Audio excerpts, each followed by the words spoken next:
Lola Lourdes, nandito na ako. Pasensya na po at ngayon lang ako nakapunta ulit sa inyo. Mabuti naman at nandito ka na, Apo. Halika, pasok ka. Salamat po, Lola. Kumusta po kayo? Eto, medyo nahihirapan ng kumilos, pero kinakaya pa rin. Ang mahalaga nandito ka na. Matagal ko nang hinihintay ang pagbisita mo. Pasensya na po, Lola. Medyo naging busy po kasi ako sa school. Pero ngayon, mas may oras na po ako para dumalaw. Ano pong maitutulong ko sa inyo? Huwag ka na mag-alala sa akin, Apo. Ang mahalaga nasa mabuti kang kalagayan. Pero kung hindi ka naabala, baka pwede mo akong tulungan mamaya sa pagluluto. Sige po, Lola. Ano po bang lulutuin natin? Gusto ko sana magluto ng paborito mo, yung adobo. Alam ko matagal mo nang hindi natitikman ang pagkaing niluluto ko. Saka, ituturo ko na rin sa iyo ang sekreto ko sa pagluluto. Naku, Lola, excited na po ako. Wala pa rin pong tatalo sa adobo ninyo. Kailangan ko talaga matutunan po yan. Aba, nako, pinagmamalaki mo pa ang adobo ko, ha? Pero totoo naman, walang tatalo sa lutong bahay kapag ginawa ng may pagmamahal. Totoo po yan, Lola. Saka para laging mas masarap ang pagkain kapag kasama ko kayo. Nako, lumalambing ka na naman. Pero natutuwa ako at masaya kang nandito. Iba talaga kapag may kasama, lalo na't ikaw ang apo ko. Miss na miss ko na po kayo, Lola. Sobrang nakaka-relax po dito sa inyo. Iba po ang pakiramdam kapag nandito ako. Para pong walang problema. Ganun ba? Masaya ako na dito mo nararamdaman ang kapayapaan. Kapag ganyan, siguro dapat mas madalas ka nang bumisita para hindi ka lagi nag-iisa sa mga problema mo. Opo, Lola. Simula ngayon, mas bibisitahin ko na po kayo. Hindi na po ako masyado magpapaliban. Salamat, Apo. Malaking bagay ang presensya mo sa akin. Ako po dapat ang nagpapasalamat, Lola. Kayo po ang nagpalaki sa akin. Kaya utang ko po sa inyo ang lahat. Huwag mo nang isipin yon, Apo. Basta lagi ka mag-ingat. Mahalaga ka sa akin. At mahal na mahal kita. Opo, Lola. Mahal ko rin po kayo. Lola? Parang may narinig po akong kaluskos sa labas. Ano po kaya yun? Ay nako, Apo. Hayaan mo na yan. Malamang mga dahon lang yan na hinihipan ng hangin. O kaya'y pusa. Madalas na yan dito. Nasasalay na ako sa mga ingay na ganyan sa paligid. Sigurado po kayo, Lola? Parang malakas po kasi. Oo, Apo. Dati ko nang naririnig yan. Pero wala namang nangyayari. Minsan ang isip natin, lalo na kapag gabi na, mabilis na mag-isip ng kung ano-ano. Kaya kumalma ka lang, Apo. Sige po, Lola. Tara na po, magluto na po tayo. Ako na po magluluto ng kanin. Naku, salamat. 6:00 na pala. Mabilis ding lumilipas ang oras. Halika na nga at maituro ko na sa iyo yung adobo ko. Sige po, Lola. Kapag po may marinig tayo ulit mamaya na ingay, tignan na po natin, ha? Kailangan pong sigurado tayo na ligtas sa lugar na ito. Wala pa naman po kayong kasama palagi. Sige, Apo. Pero malamang wala lang yan. Pusa o hangin lang. Basta huwag ka nang mag-alala. Ligtas tayo rito. Habang nagluluto sila, muling narinig ni Isabel ang kaluskos sa labas. Mas malakas na yon kaysa kanina. Napatigil siya sa ginagawa at nilingon ang kanyang lola. Lola, ayan na naman po, oh. Mas malakas na yung tunog. Huwag ka mag-alala, Apo. Sabi ko nga, malamang hangin o pusa lang yan. Pero kung mas mapapanatag ang loob mo, papuntahin natin si Mang Andoy bukas para silipin yung paligid. Ipapahawan ko na rin ang mga damo at nang makita natin agad kung may ganyang kaluskos. Sige po, Lola. Pero sana wala lang po talaga yan. Hindi po kasi normal ang kaluskos. Parang taong na nanunubok. Lagi ko nga sinasabi sa'yo, ang mga ingay sa gabi, kadalasan likha lang ng kalikasan. Pero dahil sa ating imahinasyon, nakakaramdam tayo ng takot na gawa lang ng ating isipan. Sana nga po Lola, ganun yun. Pero kasi, hindi po malakas ang imagination ko para makapag-isip ng mga kung ano-ano po. Nang matapos ang hapunan sa oras na 7:00 ng gabi, tahimik ang buong bahay. Pagkatapos nilang magligpit, napagpasyahan nilang magpahinga sa sala. Habang nagkukwentuhan, muling bumalik ang kaluskos na naririnig ni Isabela. Pero nung sandaling yun, dinig niyang mas malapit na ito sa kanilang bahay. Lola, narinig niyo po yun? Hindi na lang pusa yan. Ang lakas po ng ingay. Parang taong nagkakalkal lang kung ano doon sa labas. Siguro dapat na nating sarado lahat ng bintana, Apo, para wala na tayong marinig. Pero huwag ka mag-alala, hindi ako natatakot. Matagal na akong sanay dito. Palagi ko naririnig yan at nawawala din naman. Kung may tao man po sa labas, baka sinisilip lang kung sino ang nandito. Pero hindi niya yun dapat ginagawa kasi masama naman yun. Huwag ka mag-isip ng masama, Apo. Walang masamang mangyayari sa atin. Dito sa bahay ko, ligtas tayo. Minsan ang takot ay nasa isip lang. Pagkatapos nilang isarado ang lahat ng bintana, naupo uli sila sa sala at ipinagpatuloy ang pinapanood sa TV. Tahimik na ulit ang paligid, pero kakaibang nararamdaman ni Isabel. Sa kabila ng pagkalma ni Lola Lourdes sa kanya, hindi maiwasan ni Isabel na makaramdam ng kaba. Lalo na't gabi na at sila lamang dalawa ang nasa bahay. Habang abala sa panonood ng palabas sa TV ang kanyang lola, iniikot naman niya ng tingin ang buong bahay. Napatitig si Isabel sa litrato ng kanyang lola Pasita. May kakaibang naramdaman siyang hindi maipaliwanag na atraksyon. Maya-maya'y may naramdaman siyang malamig na hangin na biglang dumaan. Bigla ring bumigat ang pakiramdam niya. Lola, sino po itong katabi ninyo sa litrato? Yan ang nakakatanda kong kapatid. Ang Lola Pasita mo. Ganun ba, Lola? Ang ganda niya, tsaka ang haba ng buhok niya. Apo, hindi basta-basta si Pasita. May mga bagay tungkol sa kanya na hindi mo pa alam. Ano pong ibig ninyong sabihin, Lola? Si Pasita ay hindi ordinaryong tao, Isabel.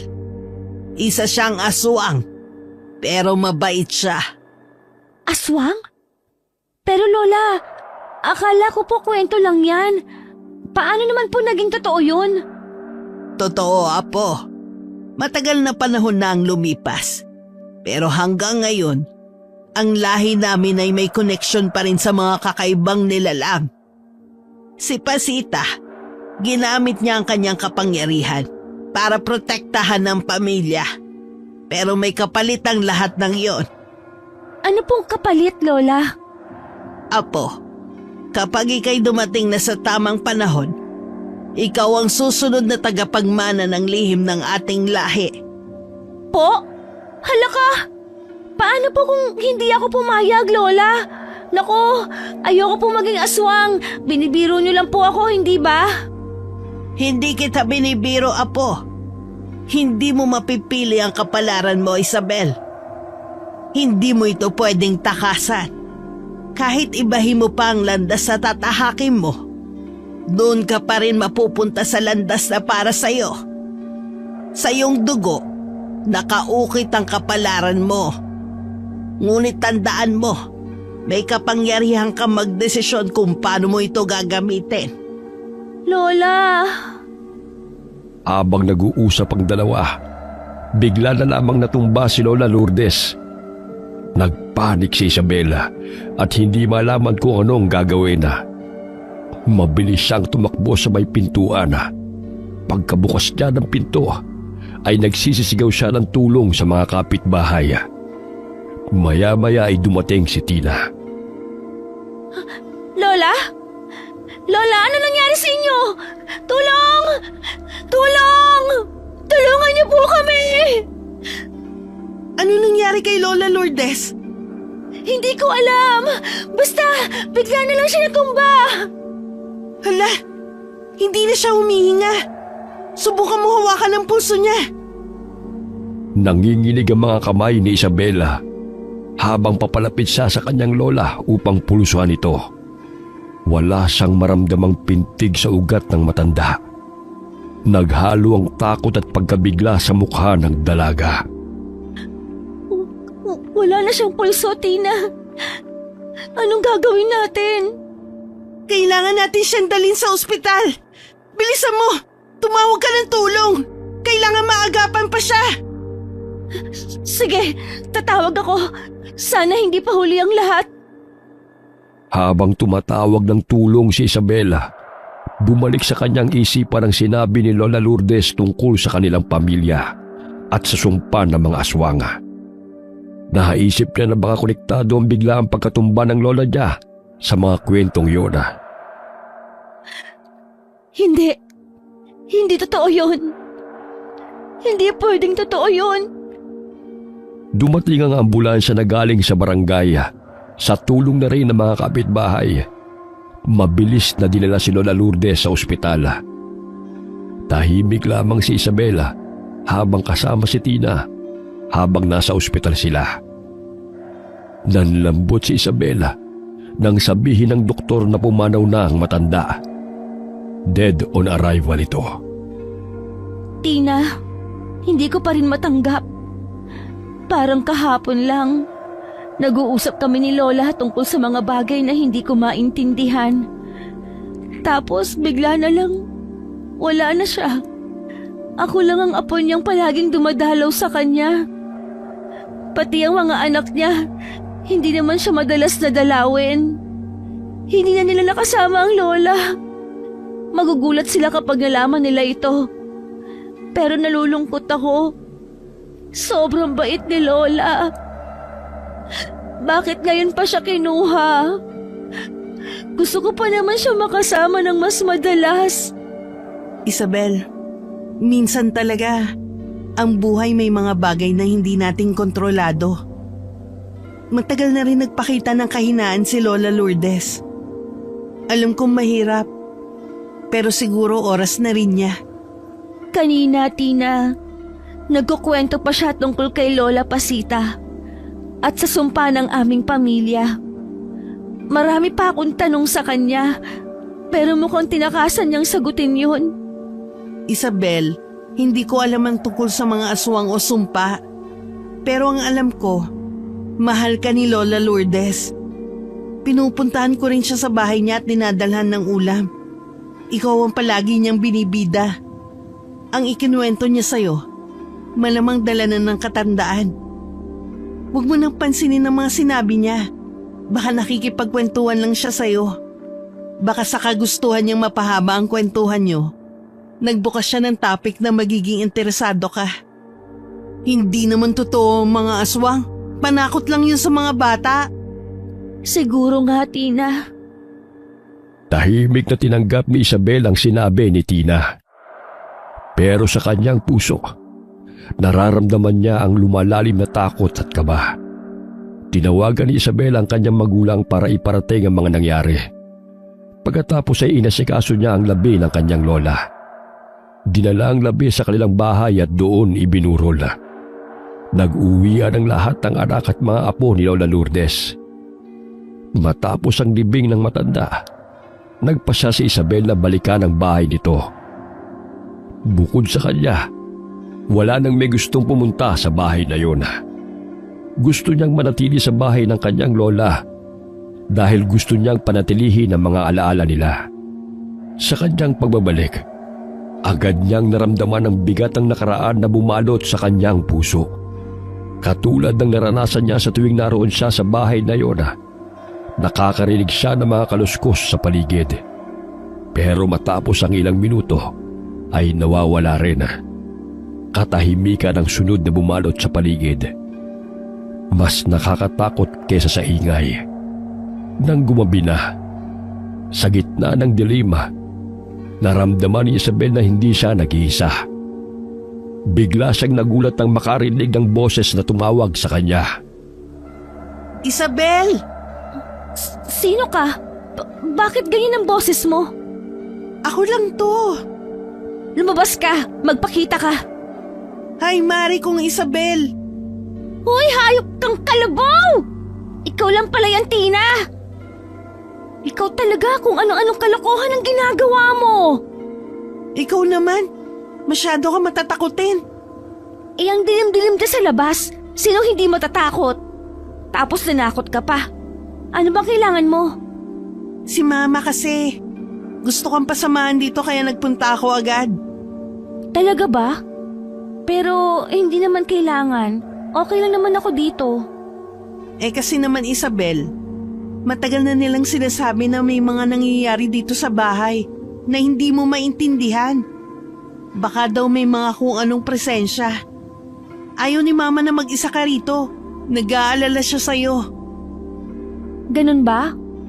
Salamat sa inyo ha. Kanina, parang may kakaibang naramdaman ako eh.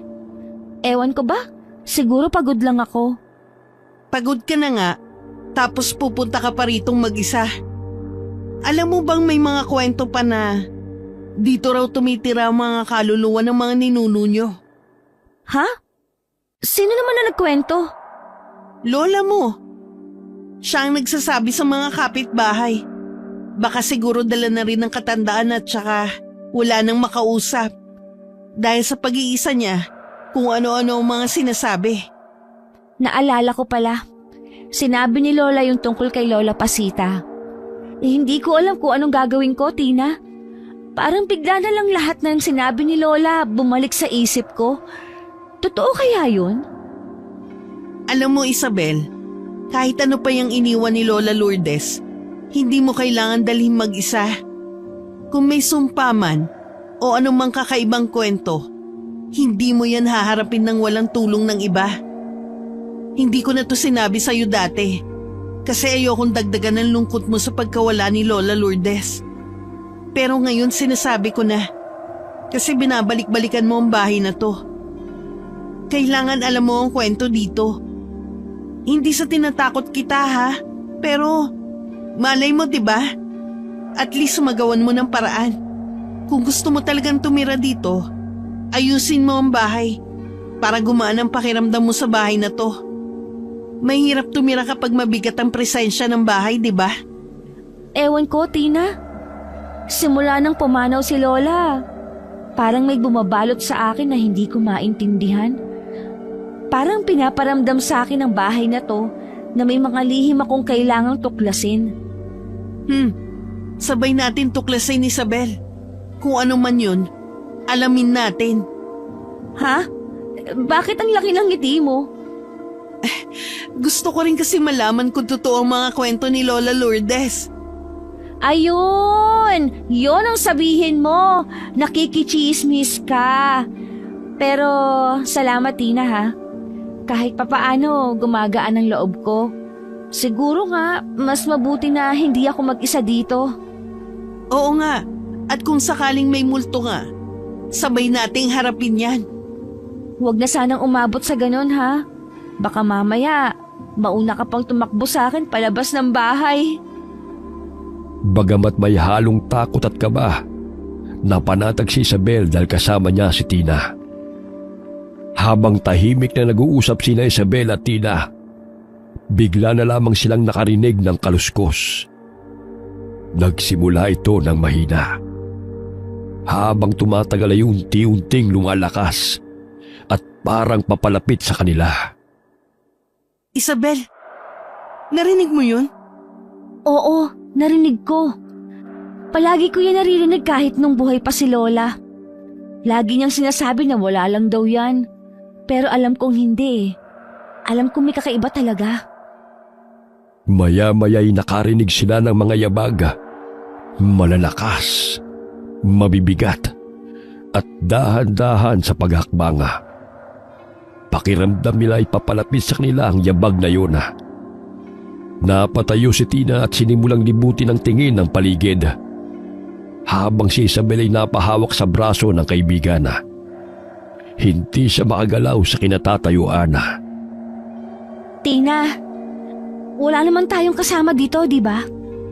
Oo, tayong dalawa lang. Isabel, tignan mo ang hagdan. Unti-unting tinignan ni Isabel ang hagdana. Nakita nilang may anino na gumagalaw pababa. Halos hindi na sila makahinga sa takot.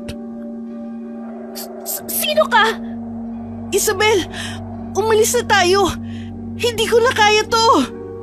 Sandali! Kailangan natin malaman kung sino o ano ang nandito sa bahay. Bakit may nakita tayong anino? Pero bigla namang nawala. Hindi pwedeng takasan na lang natin to. Bakit ka natatakot? Akala ko ba gusto mong malaman ang misteryo ng bahay na to? Sa kabila ng takot, nagpasya si Isabel na lumapit sa hagdana para silipin sa itaas ng bahay kung sino ang naroon. Subalit habang papalapit siya sa hagdana, biglang tumigil ang mga yabag. Biglang tumahimik ang paligid. Katahimikan na nagpatayo sa balahibo ni Isabel. Sa gitna ng nakabibiging katahimikan, bigla na lamang silang nakarinig ng malalakas na katok sa pintuan. Pareho silang nagkatinginan. Nagtataka at kinakabahan kung sino ang nasa labas ng bahay. Isabel, may kumakatok. Oo, narinig ko. Pero sino kaya yun? Sino naman ang magpapakita dito ng ganitong oras? Nagdadalawang isip ba na dahan-dahang lumapit si Isabel sa pinto. Hinawakan niya ang doorknob. Nang buksan niya ang pinto, laking gulat nila nang makita si Mang Cardo, ang matandang kapitbahay nila na kilala sa lugar bilang tahimik pero may alam sa maraming bagay. Isabel, nandito ako dahil alam kong dumating ka na. Mang Cardo? Anong ginagawa niyo dito ng ganitong oras? Alam kong hindi mo pa naiintindihan ang lahat. Pero may mga bagay na kailangan mong malaman tungkol sa pamilya mo at sa bahay na ito. Ang mga naririnig nyo, hindi sila basta ingay lamang. Ano po bang ibig niyong sabihin, Mang Cardo? Matagal ko nang alaman tungkol sa sumpang bumabalot sa inyong pamilya. Matagal na rin nagpaparamdam ang mga nilalang na kolektado rito. Mga aswang na pinaniniwalaang nakatali sa dugo ng inyong mga ninuno. Aswang? Pero paano? Anong connection namin sa mga aswang, Mang Cardo? Ang lola Pasita mo, hindi siya basta nawala. May itinatagong lihim ang pamilya mo, Isabel. Lihim na itinago ng lola mo sa inyo hanggang sa huling hininga niya. Pero naikwento niya sa akin to. Ngayong wala na siya, alam kong gagambalain ka nila. Ikaw ang tagapagmana ng sumpa. At ngayon, nagpaparamdam sila sa iyo. Nagkatinginan sina Isabel at Tina. Hindi sila makapaniwala sa narinig. Ang mabigat na presensya sa bahay ay lalong tumindi at ang malamig na simoy ng hangin ay nagdala ng kakaibang kilabot. Mang Cardo, anong dapat kong gawin? Una, kailangan mong malaman ang buong kwento ng inyong pamilya. Dahil kung hindi mo ito haharapin, darating ang araw na ang mga aswang mismo hahanap sa iyo. Isabel, mag-ingat ka. Hindi na ito tungkol sa mga kwentong bayan lamang.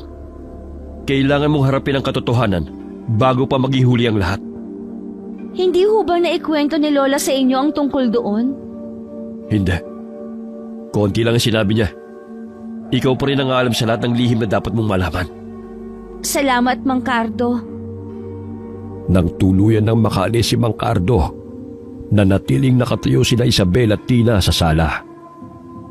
Isang kakaibang katahimikan ang bumalot sa kanila habang sinusubukang intindihin ang lahat ng sinabi ng matandang kapitbahay. Isabel, totoo kaya yung sinabi ni Mang Cardo? Baka naman may ibang ibig sabihin ng latang to. Ewan ko, Tina. Hindi ko alam kung anong paniniwalaan ko. Pero ang mga naririnig natin, yung mga kakaibang nararamdaman ko dito sa bahay, parang may connection nga sa sinasabi niya. Kung totoo ang lahat ng to, kailangan natin maghanap ng tulong. Hindi ka pwede mag-isa sa ganitong sitwasyon. Pero sinong makakatulong sa akin? Hindi naman basta-basta ito. Aswang ang pinag-uusapan natin, Tina. Mga multo ng aswang na mga ninuno namin. Alam ko na. Kilala ko si Marco. Isa siyang manggagamot at eksperto pagdating sa mga ganitong klaseng bagay. Lalo na sa mga kwento tungkol sa aswang. Matagal na siyang tumutulong sa mga pamilya na nakakaranas ng ganitong mga kababalaghan. Manggagamot? Eksperto sa aswang? Paano mo siya nakilala? Nakilala ko siya noon nang tumulong siya sa isang pamilya na katulad ng sitwasyon mo sa isang baryo malapit dito. Kilala siya sa mga probinsya dahil sa galing niya sa mga kakaibang sakit at sa mga bagay na hindi maipaliwanag ng siyensya. Kaya ba niyang solusyonan to? Sigurado ka bang totoo yung mga ginagawa niya? Sigurado ako, Isabel.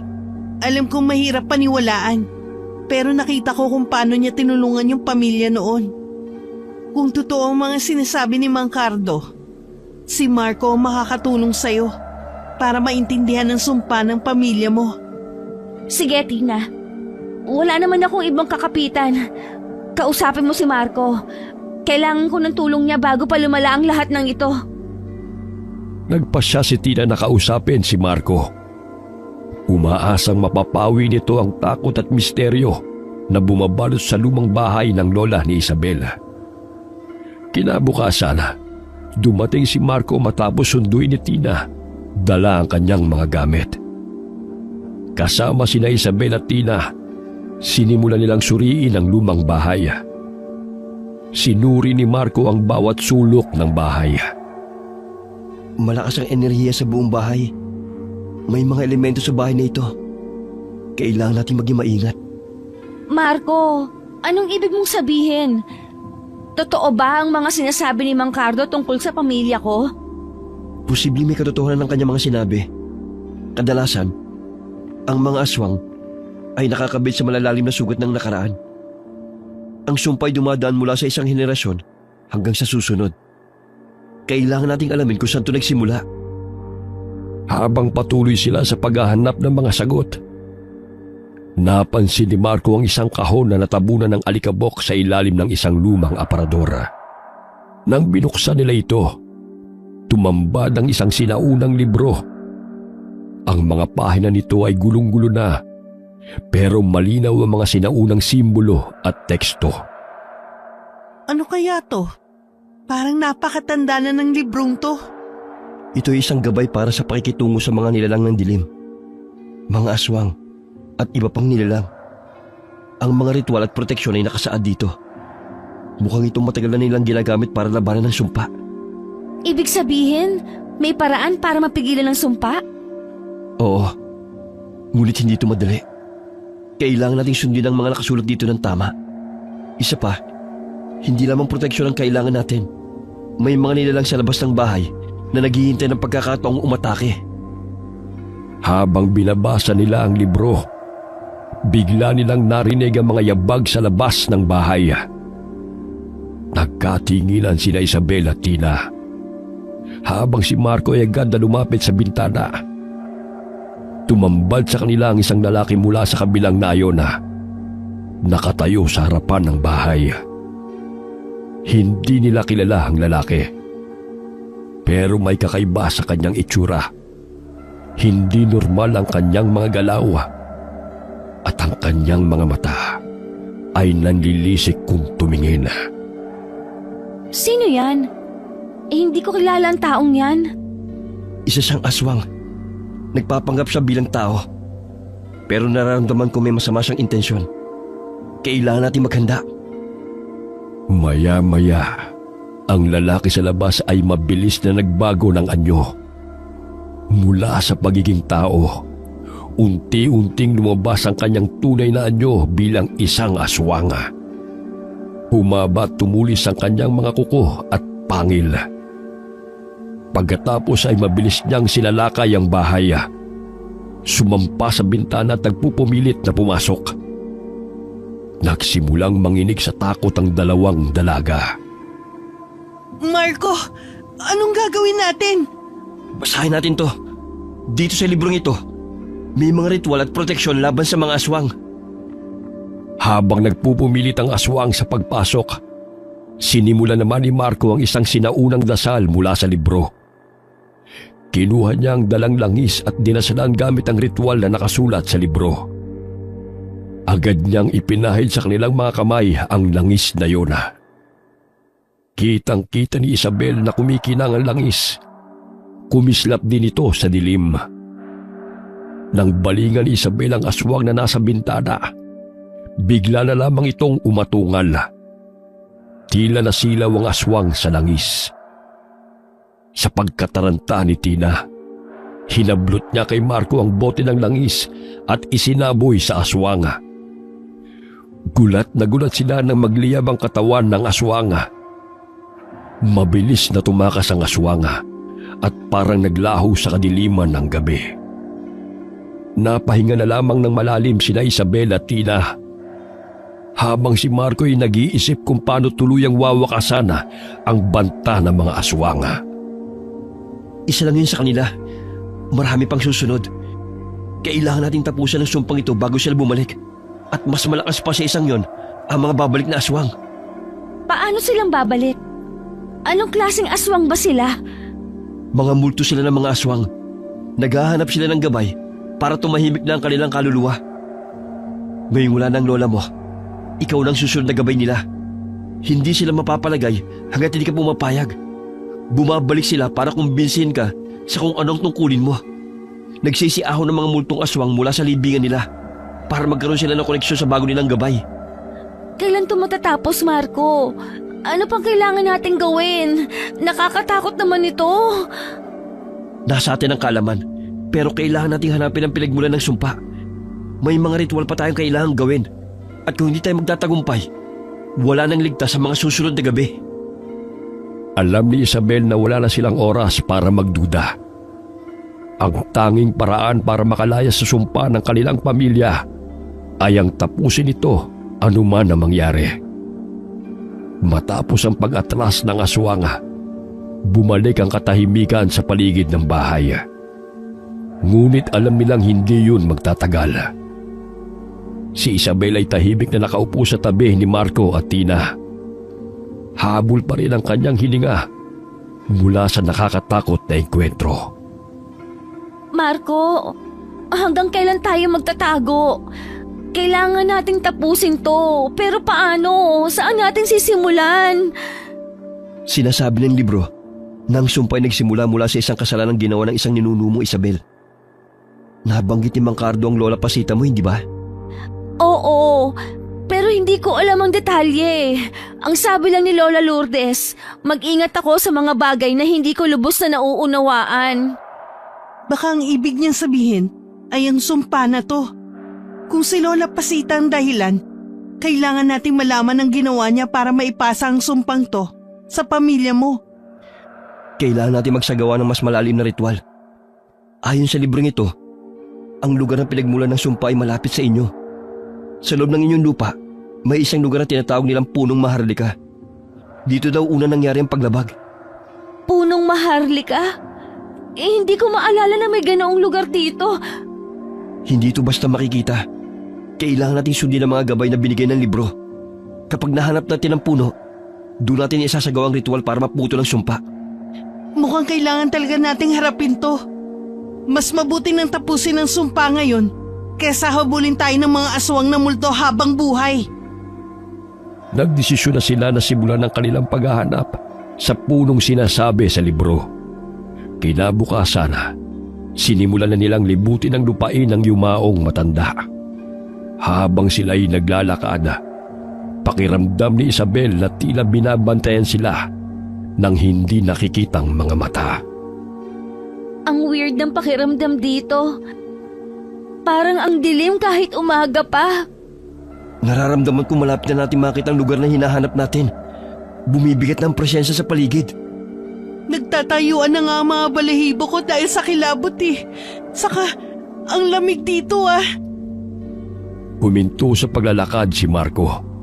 Kaya napahinto rin sina Isabel at Tina. Nakita nila ang isang malaki at matandang puno. Ito na ba ang punong Maharlika? Oo, ito na nga. Nararamdaman ko ang kakaibang enerhiya ng punong to. Napakaraming lihim na iniingatan ng punong to. Sobrang bigat ang enerhiya. Para bang umiiyak ang puno dahil sa bigat ng pasa niya. Dito natin isasagawa ang ritual. Isabel, kailangan mo maghanda.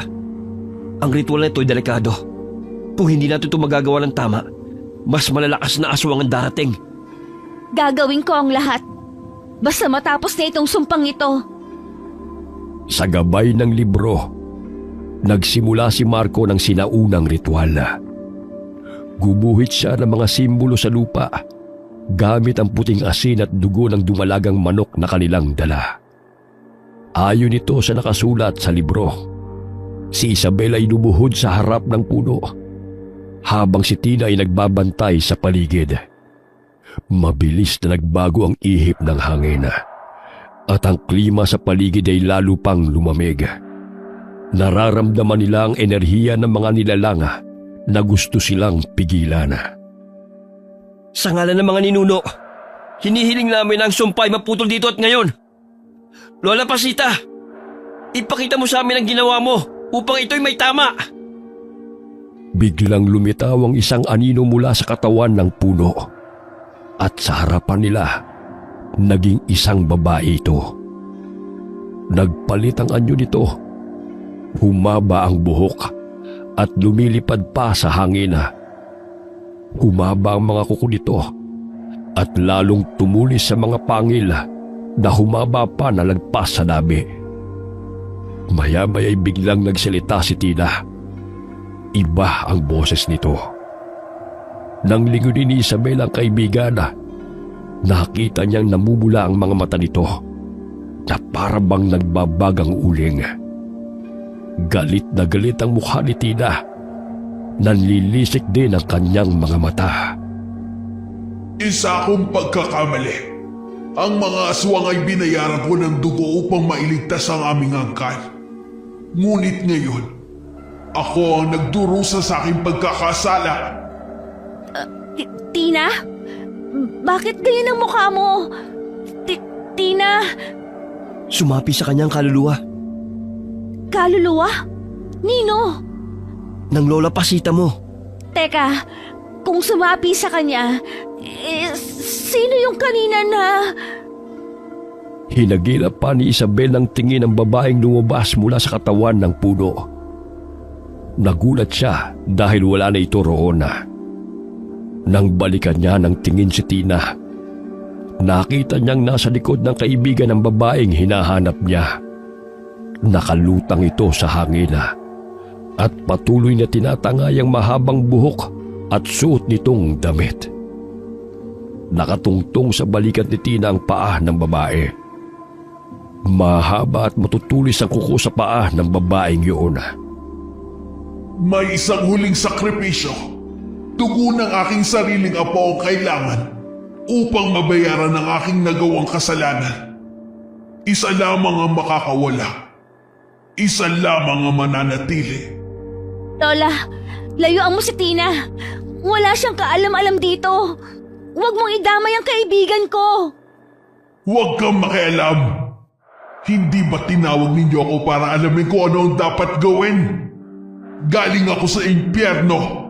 Hindi ako makakapagsalita kung ako'y walang gagamiting tao. Lola, tama na. Huwag mo nang idamay si Tina dito.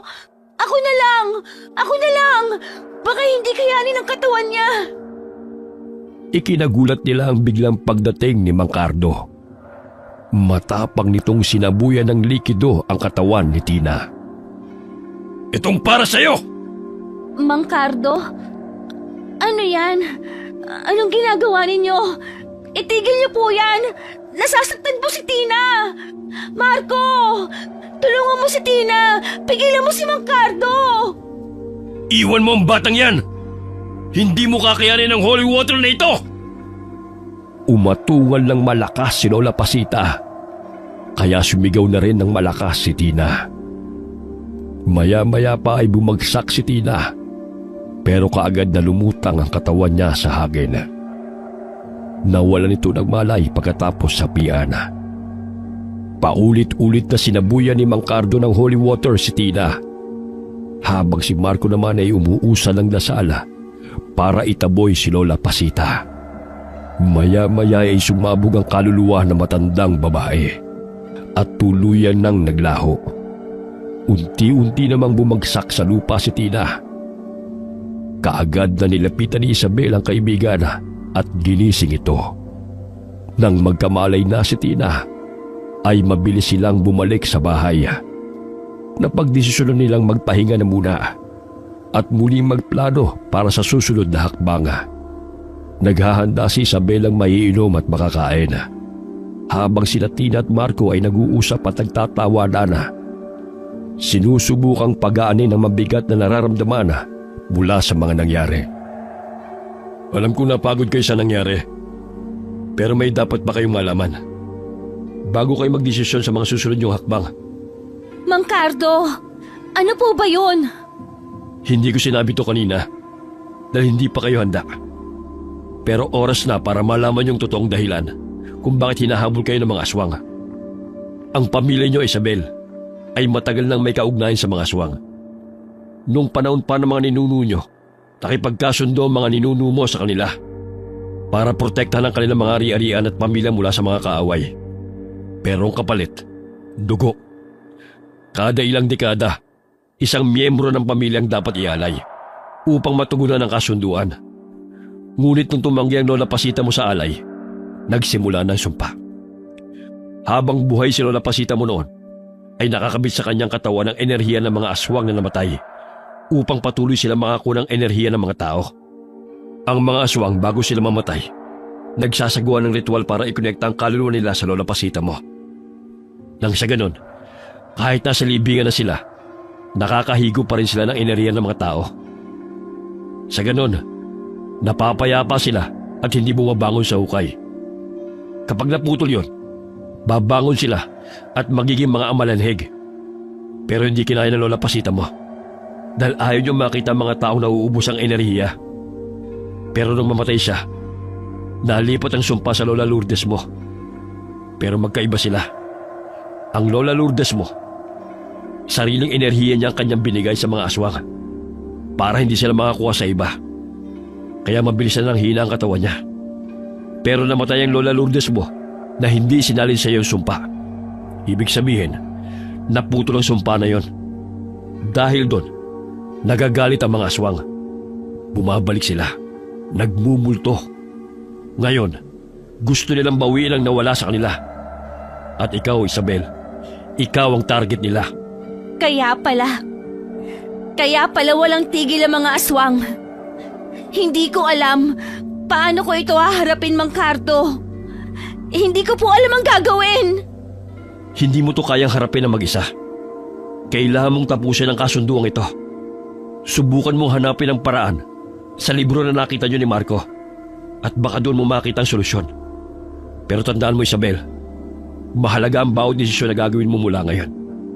Isa lang ang paraan para tuluyang matapos ang sumpa at ikaw ang makakagawa nito. Gustong-gusto kong tulungan ng Lola Lourdes mo pero tumatanggi siya. Ayaw niya kasi madamay ako. Kaya sinolo niya ang lahat. Awang-awa ako sa kanya. Hindi niya sinabi sa akin ang buong katotohanan. Kaya inalam ko mag-isa. Napuno ng katahimikan ang buong bahay matapos ang revelasyon ni Mang Cardo. Sama-sama silang nag-iisip ng paraan para talunin ang sumpang yun. Sabay-sabay nilang binasa ang libro. Kailangan kong tapusin ito. Hindi ko hahayaan na maging alipin ng sumpa ang pamilya ko. Hindi ako papayag na may iba na namang maging biktima ang mga aswang na yon. Gagawin ko ang lahat, kahit pag-gaano kahirap. Tatapusin ko na ang sumpang ito dito. Kasama mo kami, Isabel. Hindi mo to kailangang harapin ng mag-isa. Tama si Tina. Hahanapin natin ang paraan para matapos ang sumpa. Siguraduhin natin na ito ng huling beses na haharapin ng pamilya mo, mga aswang. Salamat sa inyo. Hindi ko alam kung paano ko kayo mapapasalamatan. Sobrang laki ng tulong ninyo sa akin. Hindi ko alam kung paano akong babawi sa inyo. Huwag mo na munang isipin ang pagbawi. Hindi pa tayo tapos. Nagsisimula pa lang ang laban. Puno ng determinasyon na sinimulan nilang suriin muli ang libro. Ngunit habang tumatagala, mas nagiging malinaw na ang kanilang misyon na ang paglaban sa nakaraan at ang pagbabalik ng kapayapaan sa pamilya ni Isabela. Habang nagkukumpulan sila sa loob ng lumang bahay, naramdaman nilang may papalapit na mabigat na presensya. Lahat sila'y handa na sa labanana, dala ng katatagan na natutunan nila mula sa libro. Kailangan natin ng plano. Sabi sa libro, ang multo ng mga aswang ay may kahinaan sa mga tradisyonal na gamot at mga anting-anting. Dapat tayo magtulungan. Huwag tayong matakot. Tandaan nyo, nandito tayo para protektahan ng isa't isa. Mang Cardo, paano tayo mag-uumpisa? Kailangan nating harapin siya. Ang aswang na parating ay hindi basta-basta. Siya'y nagmula sa malakas na lahi. At kahit nakatatak sa kanya, ang galit at pwersa ng malupit na nakaraan. Pero may paraan. At kailangan natin ang lakas mo, Isabel. Huwag tayong magpapatalo sa takot. Magtulungan tayo. At gagamitin natin ang mga kaalaman natin mula sa libro. Isabel, ikaw ang may kakaya magpatuloy na ang lahi nyo hindi magpapaalipin sa sumpang to. Oo, nakahanda ako. Biglang bumukas ang pinto at sa harapan nila nagpakita ang malaking aswang. May malademonyong mga mata at malalaking pangil. Ang hangin ay tila nag-uumapaw sa takot. Sa kabila ng takot, nagtipon sila ng lakas ng loob. Huwag tayong matakot! Nandito kami upang wakasan ang sumpa! Ang akala nyo ba'y madali lang nyo akong tatalunin? Hindi nyo kami mapipigilan sa aming gusto. Ang kasunduan ay kasunduan. Ang para sa amin ay kukunin ko. Hindi na ito mangyayari muli. Tapos na ang panahon ng pagtanggap sa kasunduan. Hindi nyo makukuha si Isabel. Nandito kami para tapusin ang lahat. Huwag niyo akong patawanin. Sige, ipakita niyo sa akin ang sinasabi niyong laban. Hindi naman niyo ako matatalo. Ang laban ay nagsimula at nagpunta si Isabel sa gitna. Hawak ang sinaunang anting-anting na nakuha rin nila sa kahon na pinanggalingan ng libro. Nagsimula siyang magdasala at sabay-sabay silang bumitaw ng mga salita ng proteksyon. Utos ko sa mga nakaraang kasalanan ng pamilya ni Isabel. Ibalik ang liwanag! Ipaglalaban namin ang aming mga buhay at hindi kami titigil hanggat hindi kami nagtatagumpay. Tapusin natin sila! Habang umaatake ang aswang, nagpakawala si Isabel ng liwanag mula sa anting-anting at umabot ito sa mukha ng aswang. Napilitan itong umatras, ngunit bumalik itong galit na galit. Makinig ka! Hindi mo na kayang pigilan ang aming pamilya! Sa wakas, nakatanggap si Isabel ng lakas mula sa kanyang mga kaibigan. Sa isang matinding pagsusumikap, sabay-sabay nilang inatake ang aswang. Isinaboy ni Tina ang asin na ng ritualana. Si Mang Cardo naman ay nagsaboy ng holy water, habang si Marco naman ay nag-uusa ng dasal para sa kanilang proteksyon. Napilitan itong umatras. Hindi ako aalis! Hindi matatapos ang sumpa! Oo! Matatapos na ito! Sa huli, nagtagumpay sila. Natalo nila ang aswang. Umatungal ito habang unti-unting naglalaho. Napakalakas ng anting-anting ni Isabela. Kaya nitong magsabog ng liwanag sa buong paligid. Ang liwanag na yun ang lumulusaw sa aswang na multo. Yes! Natalo natin! Ang galing! Ngayon, nagtagumpay tayo. Pero dapat pa rin tayo maging handa. May mga babalik pang aswang. Hindi sila titigil hanggat hindi nakukuha ang kanilang gusto. Tama ka, Marco. Pero alam ko na hindi na ako nag-iisa. Nandito kayong lahat at kasama ninyo ako. Kaya malakas ang loob ko na harapin sila kahit magpabalik-balik pa sila. Kailangan nating matutunan ng iba pang panlaban sa mga aswang. Kailangan ko pang basahin ang libro na yun. May mga pahina pa tayong hindi nababasa. Oo, at dapat nating malaman kung paano talaga sila mapipigilan. Yung hindi na magpapabalik-balik. Kasi kung laging ganito, nakakapagod din. May mga sinaunang ritual na maaari tayong pag-aralan. Baka may iba pang mga tao sa nayon na makapagbibigay ng impormasyon. May mga matatanda sa nayon na may alam tungkol sa mga aswang. Kailangan natin makipag-ugnayan sa kanila at malaman ang kanilang mga karanasan. Baka may paraan upang tuluyang mapatigil ang sumpa. Nagpasa silang mag-ikot sa nayon upang hanapin ang mga matatandang sinasabi ni Mang Cardo. Sa dulo ng nayon, narating nila ang bahay ng isang matandang lalaki, si Mang Ustina, na kilala sa kanyang mga kaalaman tungkol sa mga aswang. Mang Ustin, kami po ay lumalaban sa mga aswang. Gusto po naming malaman ang mga paraan upang tuluyan ng matalo ang mga yon. Baka po may alam kayong paraan. Kulang pong nakasulat sa libro na hawak namin. Kakaibang aswang to. Mga multong aswang na nanggagambala para may pagpatuloy ang pambibiktima nila sa tao. Ang aswang na yan ay may matinding pwersa. Ang mga koleksyon ng iyong pamilya sa mga ito ay matagal na. Kailangan niyong malaman ang kanyang pangalan at ang kanyang kahinaan. Ang pangalan ay may kapangyarihan. Pero paano namin malalaman ang pangalan niya? Ang mga aswang na yan ay tiyak namang konektado rin sa inyong pamilya noong paman. Hindi naman sila magkakaroon ng ugnayan sa inyong angkan kung hindi sila matatalik na magkakaibigan. Suyurin niyo ang inyong lahing pinagmulan para malaman ninyo ang kanilang pagkakakilanlan. Ang kailangan lamang ninyong malaman ay ang tao nagpasimula ng lahat.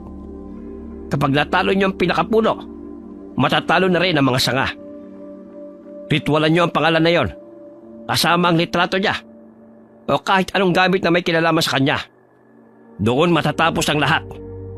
Kung ito ang susi, dapat tayong bumalik sa bahay at tignan ang mga bagay na naiwan ni Lola Lourdes. Oo, tama. Kalkalin na natin ang buong bahay. Sige, Matapos makuha ang impormasyon mula sa matandang lalaki, nagmadali silang bumalik sa lumang bahay. Hindi na sila nagsayang parang oras. Isa-isa nilang tinignan ang mga naiwang gamit ng lola ni Isabela. Habang sila'y naghahanap sa mga gamit ng matanda, nadiskubre ni Isabela ang isang lumang kahon na puno ng mga sulat at litrato ng kanyang lola. tingnan niyo to. Ang mga sulat ni Lola. Baka dito ay may mga impormasyon tungkol sa kanyang nakaraan. Buksan mo. Hanapin natin ang anumang impormasyon na makakatulong. Natagpuan nila sa kahon ng isang lumang diary na hindi naman pag-aari ni Lola Lourdes. Pag-aari ito ng isang lalaking hindi nakilala ni Isabela. Habang nagbabasa si Isabela, lumitaw ang pangalan ni Mira. At sinabi roon na ito ay isang aswanga. Nakasulat din sa diary ang buong pangalan ng babae at naroon din ang buong kwento nito. Sinabi roon na si Mira ang kauna-unahang aswanga na nakilala ng lalaking may-ari ng diary. Ngayon, alam na natin ang pangalan ng kauna-unahang aswang na nagsagawa ng sumpa. Kailangan na nating isagawa kagad ang pagriritual. Pakiramdam ko. Nandyan na siya. Kailangan nating umalis dito. Bago pa sila makaalis ng bahay, bigla na lamang nawala ng malay si Tina. Sumapi sa kanya ang kaluluwa ng aswang na si Mira. Galit na galit ito at handang makipaglaban. Tinawag ninyo ako sa pagbanggit lang ng aking pangalan. Tahimik akong nakahimlay at kumakain lang ng enerhiya.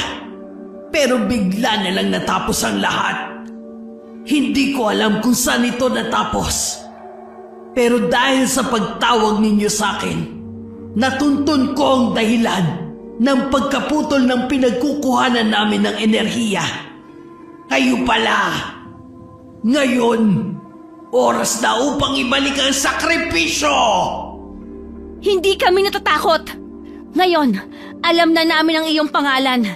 Maghanda ka. Mira, hindi na ito ang iyong laban. Kailangan natin mas maging maingat ngayon. Ang kalaban natin, may malalim na koneksyon sa inyong pamilya, Isabel. Hindi na to simpleng laban lang. Huwag ka mawala ng pag-asa, Isabel. Alam na natin ngayon ang pangalan niya. May kapangyarihan tayo laban sa kanya. Ngunit bago pa sila makapagplano ng lubusan, narinig nilang muli ang mga yabag mula sa itaas ng lumang bahay.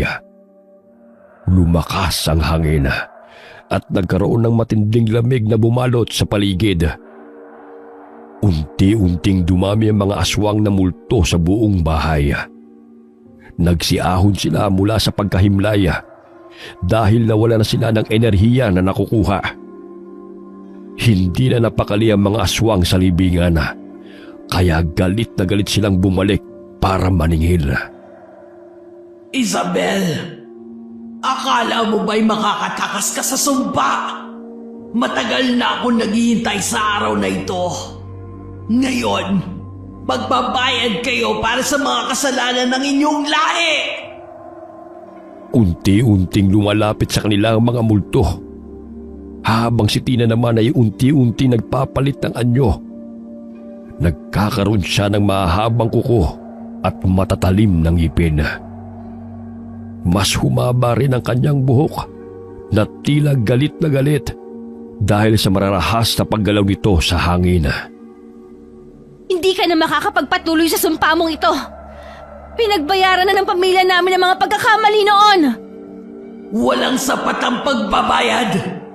Ang kasunduan ay kasunduan! Gamitin natin ang mga nalalaman natin mula sa librong to. Hindi tayo pwede sumuko ngayon. Isabel, maghanda ka! Naghanda silang lahat para sa isa na namang matinding laban. Gamit ang mga sinaunang dasal mula sa libro, sinimulan nilang sugpuin si Mira. Ngunit hindi ito madaling talunin, lalo pat nasa katawan nito ni Tina. Si Bangcardo at si Marco ay nagtulong sa pagsasagawa ng ritual. Habang si Isabel ay patuloy na nagdarasal, sinasabi ng paulit-ulit ang pangalan ni Mira na nagpapahina naman sa aswang. Hindi niyo ako matatalo! Ako ang nagdadala ng sumpa sa inyong lahi! Kayo ang may utang sa akin! Gumuhit sina Bangcardo at Marco ng bilog gamit ang asina at ikinulong doon si Tina. Pagkapasok nito sa loob ng bilog, ay umatungal na at nagwala ang nakasapi na aswang. Pero hindi nito magawang lumabas sa bilog na yun.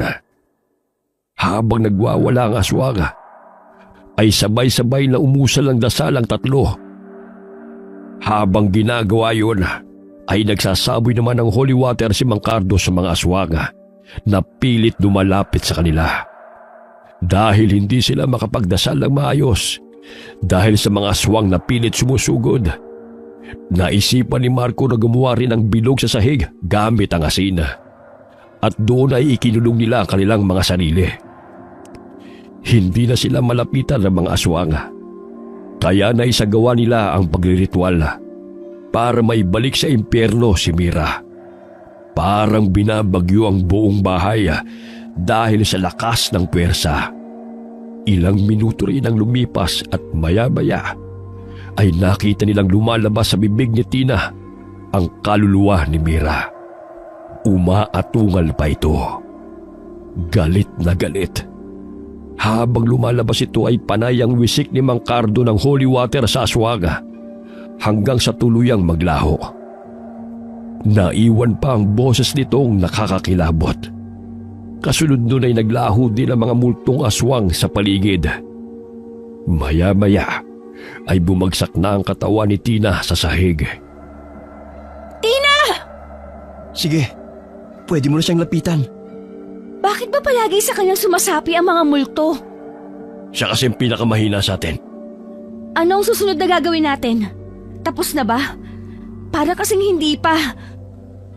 Baka maglaho si Mira. Sinabi niyang hindi pa ito tapos. Mukhang babalik pa siya. Anong nangyari? Hinimatay ka lang naman. Sayang, hindi ko nakita ang mga aswang. Bakit ba lagi akong hinihimatay? Huwag mo nang isipin yun. Mahalaga ay okay ka na. Hindi sapat ang isang labanan para wakasan ang sumpa.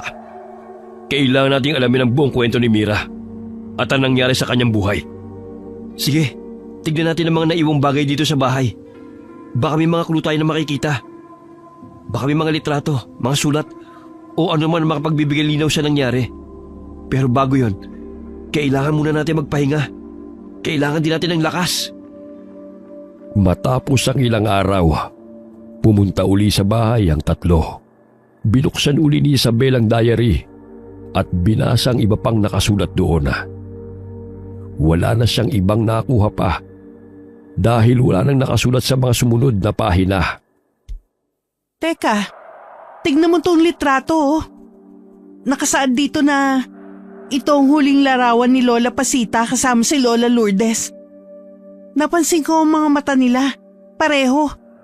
Nanlilisik. Nabasa ko rin dito sa libro na matatapos ang sumpa kapag nagsagawa ng ritual sa punong maharlika at ibaon doon ng mga litrato at pangalan na may kinalaman sa sumpa. Kung ganon, kailangan natin bumalik sa punong yon. Nakakatakot naman. Babalik na naman tayo dun. Nakaramdam ako ng mabigat na enerhiya dun eh. Tapos, wala na akong maalala. Kasi hinimatay na ako. Baka mamaya himatayin uli ako. Huwag na kaya akong sumama. Kailangan mong sumama dahil simula pa lang kasama ka na namin.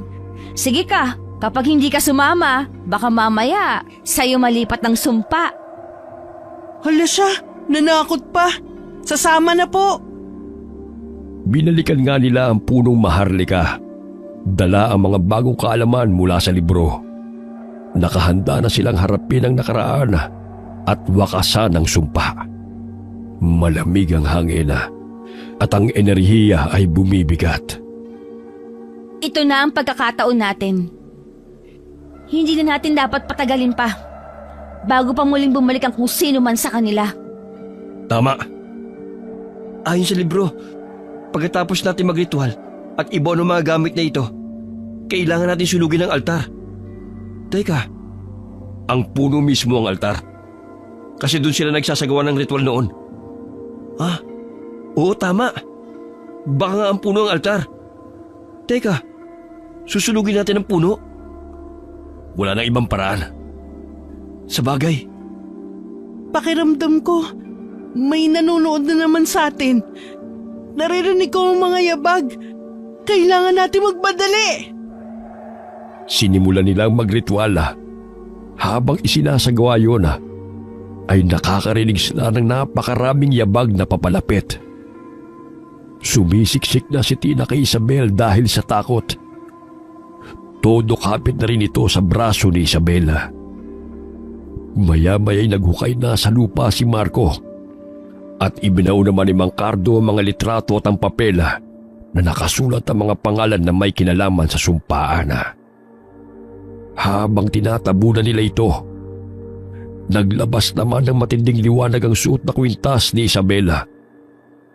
Ang matang nakaukit sa triangulong palawit na kwintas ay walang patid sa paglabas ng nakasisilaw na liwanag. Dahil doon ay nakarinig sila ng mga atungal na tila nahihirapan. Ang mga yabag ay hindi na rin makalapit sa kanila. Maya-maya ay binuhusan na ng gas ng dalawang lalaki ang puno. Saka ito sinindihan. Pagkatapos ay lumayo sila at pinagmasdan ang puno habang unti-unting natutupok ng apoy. Habang natutupok ang puno, lumitaw si Mira na may mga matang nagliliyab sa galit. Nagbabago-bago ang anyo niya. Iba't ibang anyo ng mga aswang ang ipinakita. Ang puno ay napalibutan ng mga nakabibing alulong na mga aswang na multo na parang sinusunog ang mga ito. Akala nyo ba'y matatakasan nyo ang sumpang ito? Hindi nyo may babalik ang panahon! Ang galit ko'y mananatili hanggat hindi nyo binabayaran ang ginawa ng inyong pamilya! Ang sumpang ito ay matatapos na ngayon, Mira! Manahimik ka na! Pabayaan mo na ang angkan namin! Naging biktima mo lang ang mga lola ko, pero hindi kami! Akala mo ba kaya niyong tapusin ito? Matagal na akong naghihintay sa ganitong pagkakataon. Isasama kita, Isabel! Patawarin mo na ang nakaraan at tapusin na ang sumpa. Gamit ang natutunan namin mula sa libro, alam kong kaya kitang pigilan. Ang medalyon na ito, tignan ito kung saan ka dapat naroroon. Pagkasabi noon ay inihagis ni Isabel ang kanyang kwintas sa nagliliyab na puno. Umatungal ang aswang at namaluktot sa sakit. Naramdaman na ng aswang na nasusunog siya ng apoy. Nag-iyakan ng napakaraming multo ng aswang dahil iisa lamang ang kanilang nararamdaman. Sinusunog sila ng apoy. Unti-unting humina ang kanilang mga hinagpis at atungala hanggang sa tuluyan ng tumahimik ang paligid. Tapos na ba? Tapos na ang sumpa?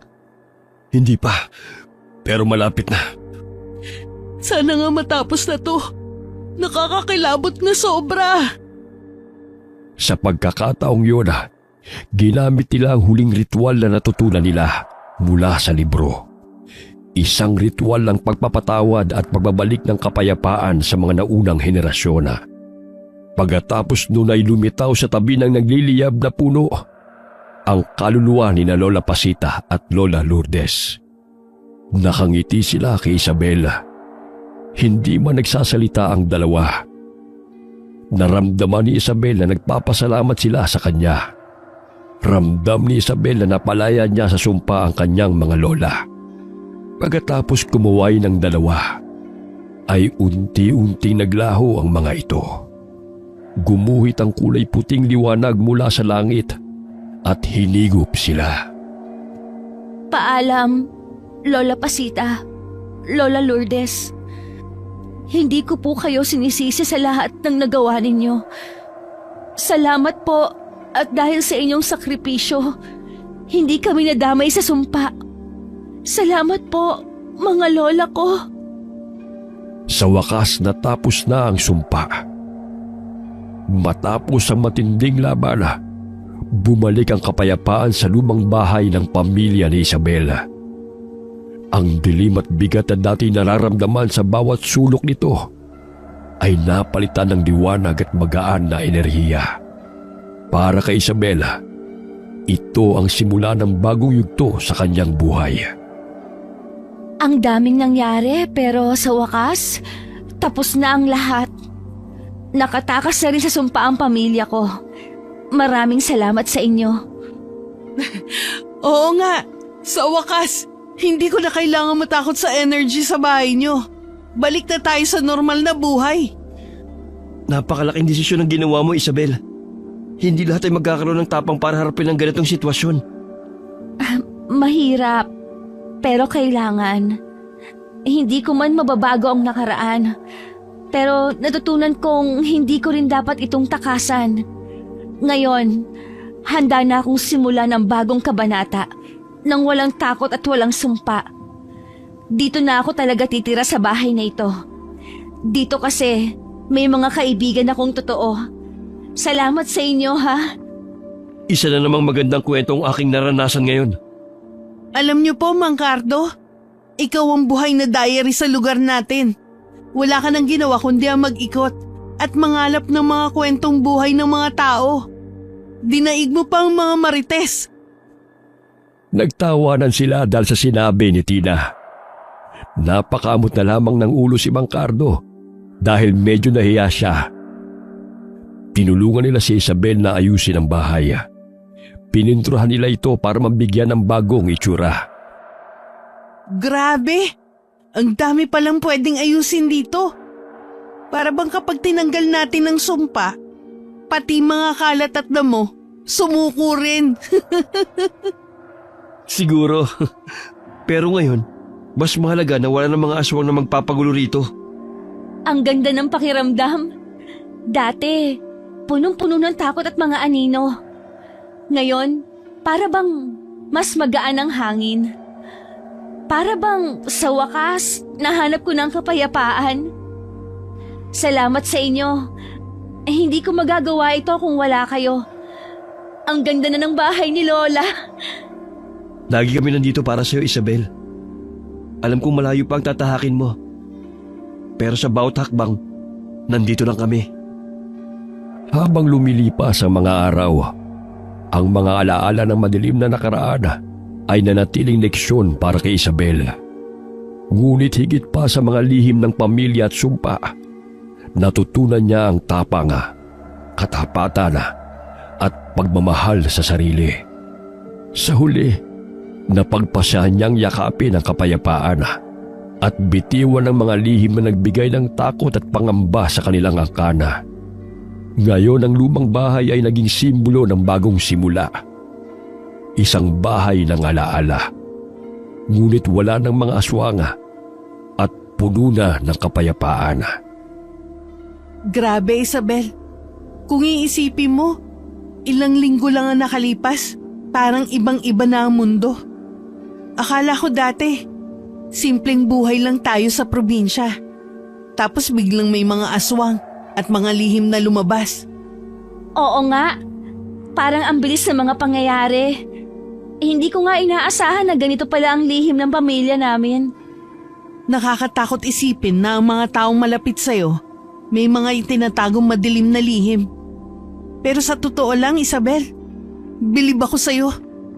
Hindi ko alam kung kaya kong harapin ng lahat ng yan. Hindi ko rin alam kung paano ko nagawa. Siguro dahil na rin sa mga tulong ninyo.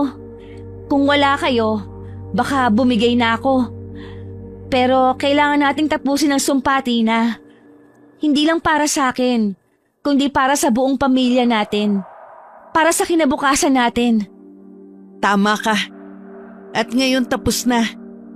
Wala nang aswang. Wala nang sumpa. Pero isipin mo, Isabel, may mga pamilyang kagaya natin na nagtatago ng ganitong klase ng lihim. Nakakatakot lang isipin na may mga kwento pang hindi natin alam. Baka nga, pero siguro, hindi lahat ng pamilya ay may ganitong karanasan. Siguro para sa atin, it's a reminder na kahit gaano kadilim ang nakaraan, may pag-asa pa rin na mabago ito, na maputo lang sumpa. Tama ka. At least ngayon, wala nang mga kaluskos sa gabi. At pwede na tayong bumalik sa normal na buhay. Sana nga. Pero alam mo, Tina, kahit paano, itong mga nangyari sa atin, parang mas naging matatag ako. Hindi lang sa harap ng mga aswang, kundi sa harap ng mga takot ko sa buhay. Yun naman ang mahalaga, di ba? At saka, wala nang iba pang pwedeng mangyari na masihigit pa sa mga dinaanan natin. Kaya kahit anong hamon pa ang dumating, ready na tayo. Oo, ready na. Ngayon, makakabangon na tayo ng walang tinatagong takot. Lumipas sa mga araw at madalas na tumambay si Tina sa bahay ni Isabel. Masaya silang umiinom ng tsaa sa lumang bahay. Ang hangin ay umihip ng malamig. Ngunit sa unang pagkakataon sa mahabang panahon, hindi nila naramdaman ang takot na dati bumabalot sa lugar na yun. Grabe, Isabel. Kung iisipin mo, parang pelikula lang yung mga pinagdaanan natin. Hanggang ngayon parang kahapon lang yun. Sino ba mag-aakala na ang tahimik na lugar na to may madilim na kwento pala? Oo nga eh. Parang bangungot na naging totoo. Pero ngayon, para na rin tayong gising mula sa bangungot na yon. Parang imposible pero totoo. Alam mo, Tina, kahit hanggang ngayon, Hirap pa rin akong paniwalaan ang lahat. Laging kwento lang ang mga aswang sa akin eh. Tapos bigla na lang siyang totoo at nasa pamilya pa namin. Ang hirap tanggapin, lalo na kung mga malapit sa'yo ang sangkot. Pero hindi rin natin alam ang buong kwento niya. Baka napilitan lang si Lola Pasita nun. Baka nga. Siguro, dala na rin ang mga panahon noon, hindi ba? Mahirap ang buhay. At minsan, mas pipiliin mong makaligtas kahit pa may kabayaran. Tama ka. Pero mabuti na lang, natapos na ang sumpa. Siguro oras na rin para maghilom ang sugat ng nakaraan. Oo, kailangan na nating simulan ng bagong kabanata. Yung malayo sa takot, malayo sa mga lihim. Magandang idea yan, Isabel. Baka nga pwede tayo magtayo ng maliit na negosyo dito. Aba, magandang suggestion yan, Tina. Pwede rin tayo mag-offer ng ghost tours. Alam mo naman, uso yan ngayon. Ikaw talaga, walang katapusang biro. Pero seryoso, gusto ko talagang maging magaan na ulit ang buhay dito. Tama na ang mga sumpa at mga aswang. Panahon na para simulan ulit. Alam mo, Isabel, bilib ako sa'yo. Kahit ano pa ang nangyari, nanatili kang matapang. Hindi lahat kaya yun. Wala namang ibang choice, Tina. Kailangan nating harapin kung ano man ang darating. At ngayong tapos na ang sumpa, ang tanging hiling ko lang, kapayapaan. Para sa sarili ko, sa pamilya ko, at sa lugar na ito. Isang araw ang lumipas, isang katok ang narinig ni Isabel sa pinto. Agad niyang pinagbuksan ang nasa labas. Mang Cardo, magandang umaga po. Magandang umaga rin, Iha. Dumaan lang ako para mangamusta. Kumusta ka rito? Ayos naman po, Mang Cardo. Maraming salamat ulit sa lahat ng tulong ninyo ah.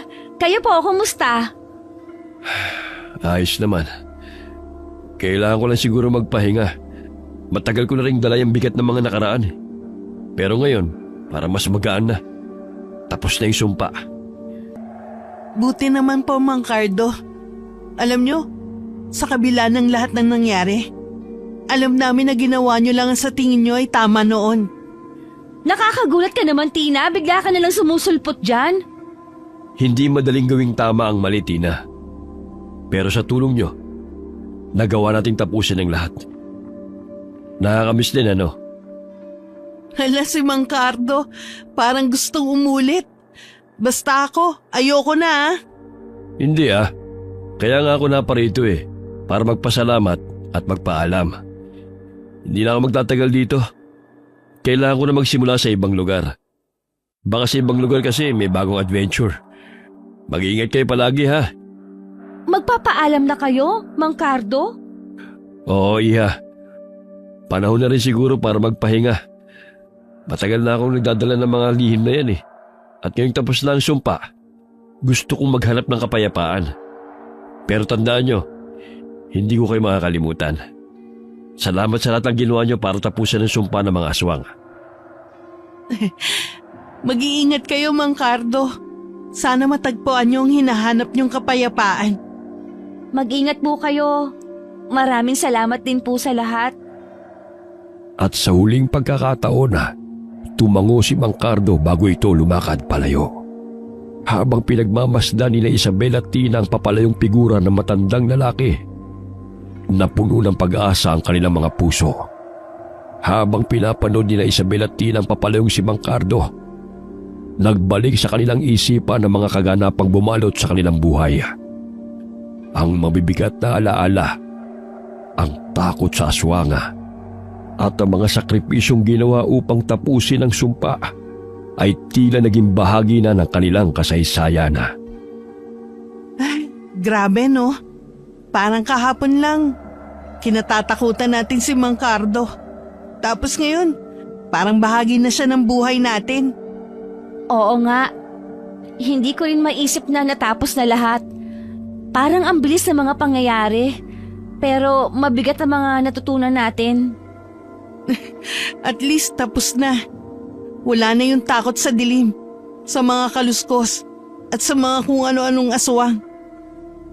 Makalipas ang maraming buwan na, matapos mapawi ang sumpa ni Mira, unti-unti nang bumalik sa normal ang buhay ni Isabela.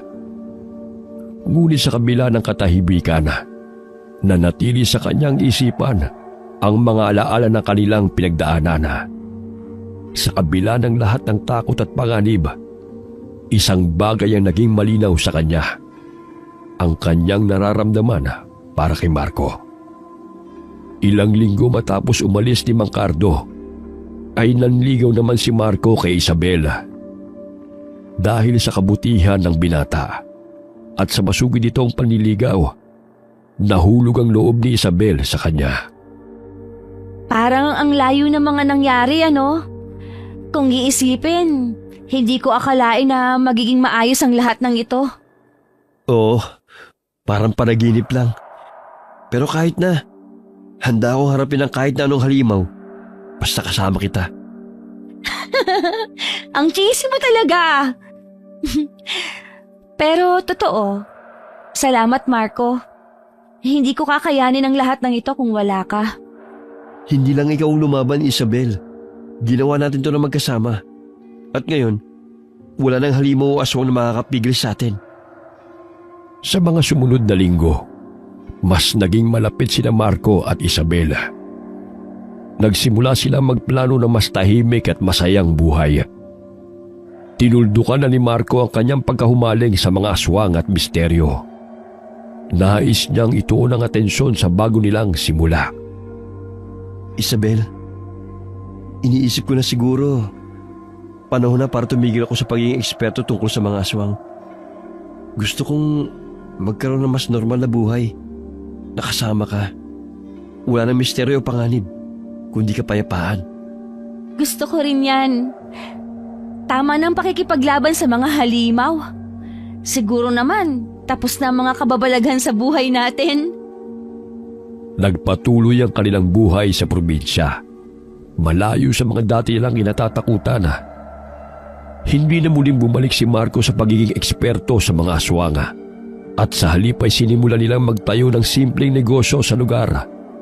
Isang maliit na tindahan na nagbibigay saya at kapayapaan sa kanilang pamayanan. Ang saya niyo tingnan. Sino mag-aakalang magkakatuluyan kayo matapos ang lahat ng pinagdaanan natin? Minsan, kailangan mo lang talagang harapin ang mga demonyo sa buhay mo para makita mo ang taong talagang nandyan para sa'yo. At ngayon, tapos na ang kabanata ng mga aswang. Oras naman para sa bagong kabanata ng buhay natin. Kasama ka. Hindi ko inakala na magiging ganito kasaya ang buhay natin, Marco. Dati, takot na takot ako sa mga nangyari. Ngayon, tahimik na at payapa na lahat. Alam mo, Isabel, minsan kailangan lang natin pagdaanan ng mga matitinding pagsubok para mahanap natin ang tunay na kapayapaan. Ang mahalaga, magkasama nating harapin ang lahat. Isabel, matagal ko na itong iniisip. Lahat ng pinagdaanan natin, lahat ng pagsubok na hinarap natin, naging mas matibay ako dahil kasama kita. Gusto ko sanang itanong, papayag ka bang magpakasal sa akin? Marco, hindi ko akalain. Pero ang sagot ko, oo. Oo, Marco. Gusto kitang makasama habang buhay. Sa ilalim ng liwanag ng mga bituin, sinelyuhan nila ang kanilang pagmamahalan. Walang halimaw o sumpang makakagambala sa kanilang kinabukasan. Tanging ang pagmamahal na kanilang nahanap sa isa't isa. Habang nagpaplano ng kanilang kasal, patuloy na nanatili sina Isabel at Marco sa lumang bahay. Hindi na bilang lugar ng takot at misteryo, kundi bilang tahanan ng kanilang bagong simula. Si Tina naman, patuloy na nakasama nila bilang kaibigan at katuwang sa kanilang bagong buhay. Ang saya ko para sa inyo. Sino ba mag-aakalang matapos ang lahat ng kababalaghan? Pag-ibig pa rin ang huli niyong haharapin. Oo nga, Tina. Pero alam mo, masayang malaman na kahit anong pagsubok, Basta't magkasama tayo, kakayanin. Tama ka, Tina. Pero ngayon, oras na para sa mas tahimik na buhay. Wala na tayong ibang harapin kundi ang kinabukasan. Sa huli natutunan nila Isabel at Marco na ang tunay na laban ay hindi lamang sa mga halimaw na kanilang hinarap, kundi sa pagbuo ng isang masayang buhay. Kasama ang kanilang mga kaibigan, nagtapos ang kwento nila sa kapayapaan at pag-ibig. Isang bagong simula na puno ng pag-asa. Ang kwentong ito ay nagpapakita ng pagharap sa mga takot at pagsubok ay isang mahalagang bahagi ng buhay. Minsan, kailangan nating harapin ang mga takot, trahedya o malalim na lihim upang makamit ang kapayapaan at kasiyahan. Hindi tayo dapat sumuko, lalo na kung may mga taong handang sumuporta sa atin. Ang isa pang aral ay ang halaga ng pagkakaisa, pagtitiwala at pagmamahalan sa gitna ng mga pagsubok. Sa kabila ng mga mabibigat na pangyayari, sina Isabel at Marco ay nagtagumpay dahil sa kanilang tiwala at suporta sa isa't isa na nagpapatibay ng kanilang relasyon. Ang mga pagsubok sa buhay ay maaaring maging daan upang tumibay ang pagmamahalan at magkaroon ng mas maliwanag na hinaharap. Huwag iasa ang buhay sa sumpa na alam mong magpapahirap sa iyo hanggang sa kabilang buhay. Mamuhay ng naaayon sa kabutihan ng sarili at ng kapwa. Ang pinakamabisa pa rin sa lahat ay ang pananalig sa ating lumikha, sa ating Panginoong Diyos. Wakas.